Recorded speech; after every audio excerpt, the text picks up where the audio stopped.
Assalamualaikum warahmatullahi wabarakatuh. Selamat pagi anak-anakku sekalian. Bagaimana kabar kalian hari ini? Semoga kalian hari ini sehat dan semangat buat belajar ya. Nah, untuk hari ini kita akan belajar tentang tema kelima ya. Masih tema kelima nih ya, tapi sekarang kita sudah masuk ke subtema 2 ya. Nah, subtema 2 itu kita akan mempelajari tentang hubungan-hubungan antar makhluk hidup ya dalam sebuah ekosistem ya. Nah, kita pertama-tama akan belajar dulu pembelajaran yang ke-1 dan juga pembelajaran yang kedua ya.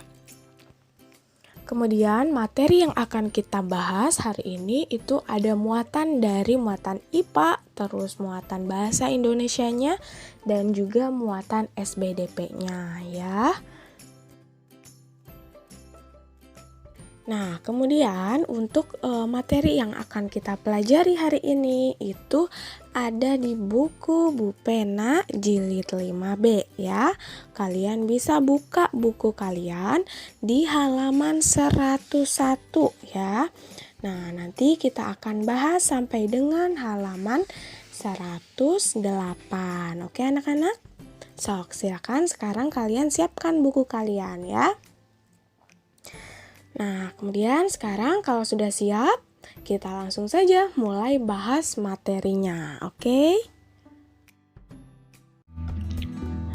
Setiap makhluk hidup membutuhkan makanan untuk bertahan hidup. Melalui makanan, makhluk hidup memperoleh energi yang digunakan untuk tumbuh, bergerak, dan melakukan aktivitas. Interaksi antar makhluk hidup dalam ekosistem itu berupa rantai makanan. Nah, rantai makanan adalah rangkaian peristiwa makan dan dimakan antar makhluk hidup untuk kelangsungan hidupnya. Nah, apa saja peran makhluk hidup dalam rantai makanan? Adakah yang tahu? Ya, peran makhluk hidup dalam rantai makanan yang pertama adalah sebagai produsen. Produsen ini adalah makhluk hidup yang dapat membuat makanannya sendiri melalui fotosintesis. Nah, apakah kamu tahu makhluk hidup apa yang melakukan fotosintesis? Iya, ya, makhluk hidup yang melakukan fotosintesis adalah tumbuhan hijau. Ya. Kemudian, peran makhluk hidup dalam rantai makanan yang berikutnya adalah konsumen. Nah, konsumen ini adalah makhluk hidup yang tidak dapat membuat makanannya sendiri, sehingga bergantung pada makhluk lain. Contohnya adalah hewan. Dan yang satu lagi adalah pengurai. Pengurai ini adalah makhluk hidup yang mengurai sisa-sisa tubuh makhluk hidup yang lain yang telah mati. Contohnya, pengurai adalah cacing tanah, jamur, dan juga bakteri. Sekarang perhatikan piramida rantai makanan berikut ini. Nah, bisa kalian lihat di sini ada bentuk seperti piramida. Yang paling bawah ini adalah produsen. Ya, produsen ini adalah tumbuhan hijau. Nah, jumlahnya paling banyak. Ya, di sini produsen jumlahnya paling banyak. Di atasnya produsen dalam piramida rantai makanan ini ada konsumen 1. Konsumen 1 ini hewan herbivora atau hewan omnivora. Nah, di sini jumlahnya konsumen 1 lebih sedikit dibandingkan dengan produsen. Kemudian di atasnya konsumen 1 ada konsumen 2. Jumlahnya lebih sedikit dari konsumen 1. Nah, konsumen 2 ini adalah hewan-hewan karnivora. Dan yang paling atas ada konsumen 3 atau konsumen puncak. Di sini hewan-hewan karnivora dan jumlahnya semakin sedikit. Tidak ada lagi yang memakan konsumen puncak ini. Sekarang perhatikan rantai makanan berikut ini. Nah, di sini bisa kalian lihat ada gambar tumbuhan, kemudian ada gambar tikus, ular, elang, dan jamur. Nah, di sini rantai makanan yang ada pada di hadapan kalian adalah rantai makanan pada ekosistem sawah. Di sini yang pertama kita lihat nomor 1, ini adalah produsen. Ya, tadi produsen adalah tumbuhan hijau yang memproduksi makanannya sendiri melalui fotosintesis.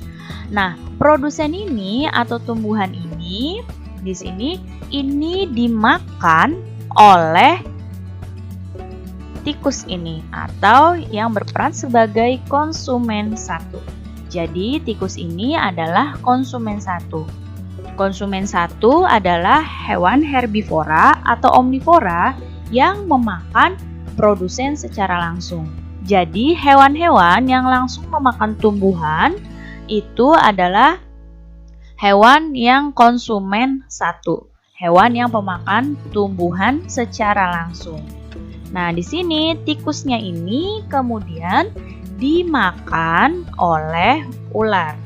Ya, tikusnya dimakan oleh ular. Ular berperan sebagai konsumen 2. Nah, di sini konsumen 2 adalah hewan karnivora yang memakan konsumen 1. Dan kemudian ular ini dimakan lagi oleh elang. Ularnya dimakan lagi oleh elang. Berarti di sini elang adalah konsumen 3. Konsumen 3 ini adalah hewan karnivora yang memakan konsumen 2. Di sini pada elang tidak ada lagi yang memakan elang. Berarti di sini elang mati dan akan diuraikan oleh pengurai atau dekomposer. Nah, jadi organisme yang mengurai konsumen 3 ini adalah pengurai atau dekomposer. Hasil penguraiannya akan jadi sumber makanan bagi tumbuhan. Nah, jadi rantai makanan seperti ini akan terus berputar.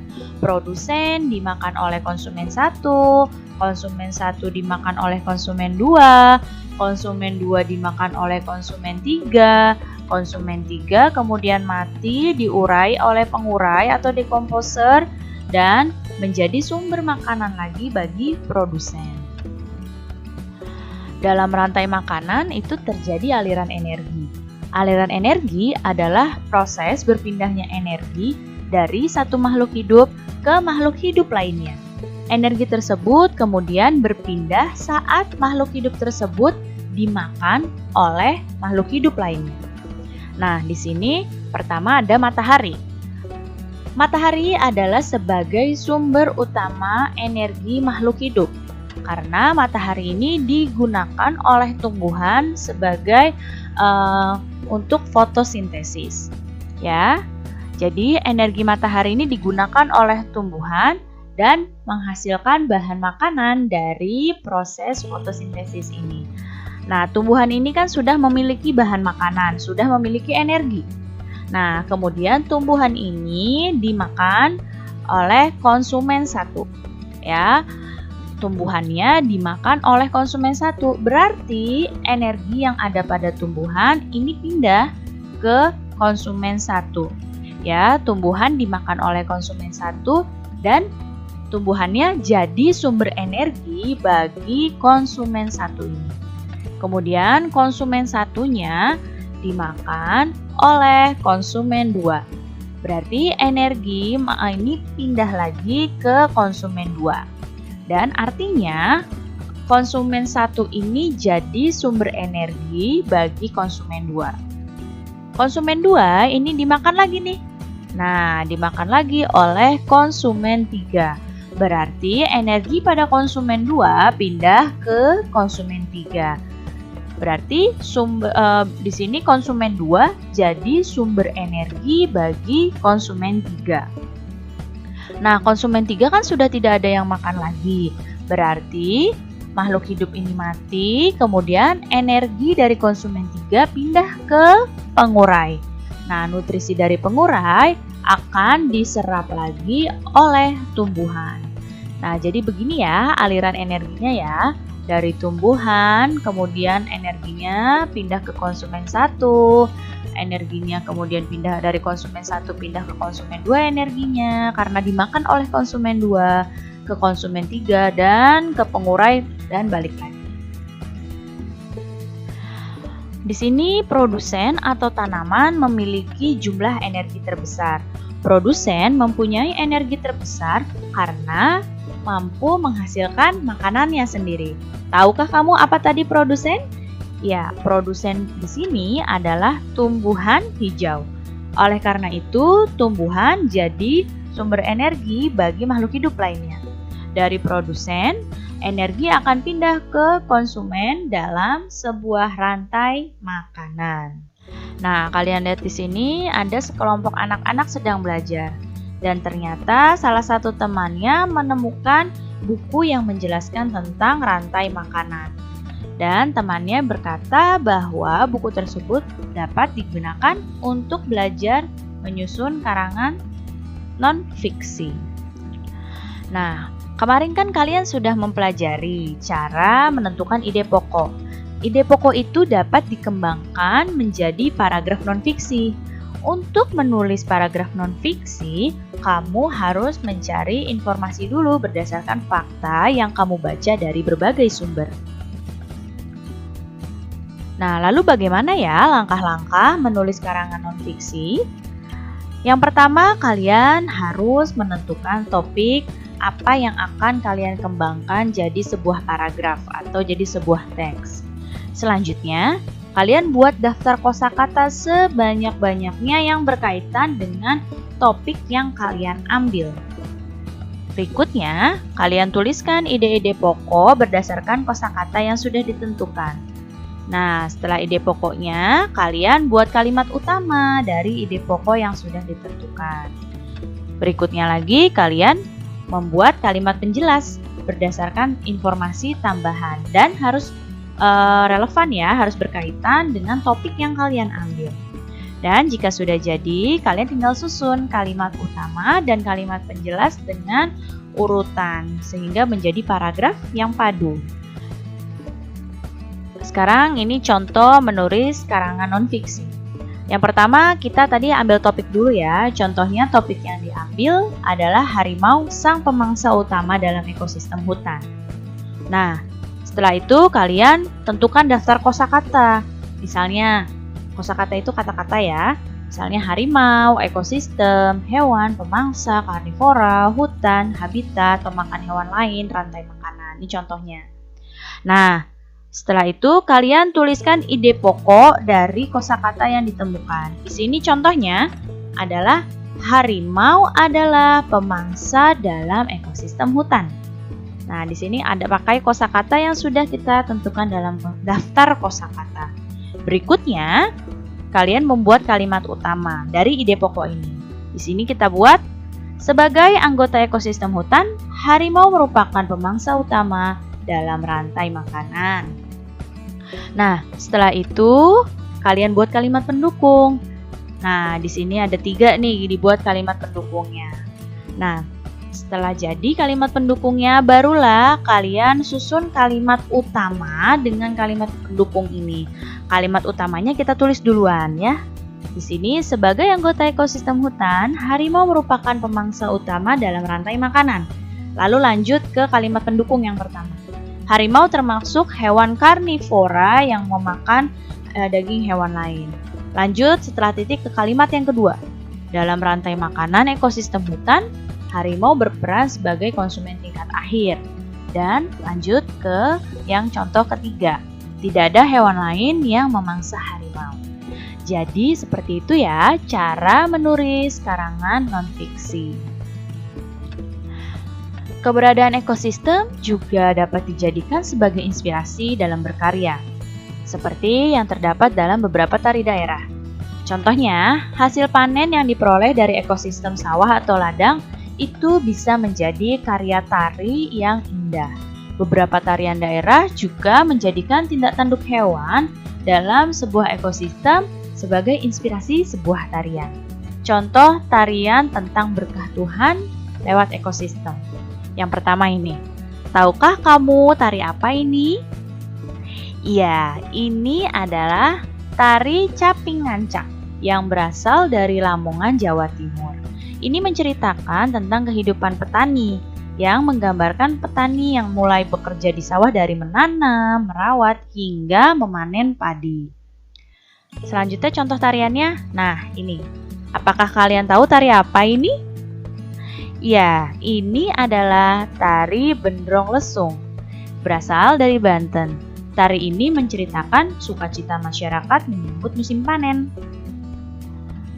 Sekarang Ibu mau tanya, tahukah kamu apa properti untuk kedua tarian di samping ini?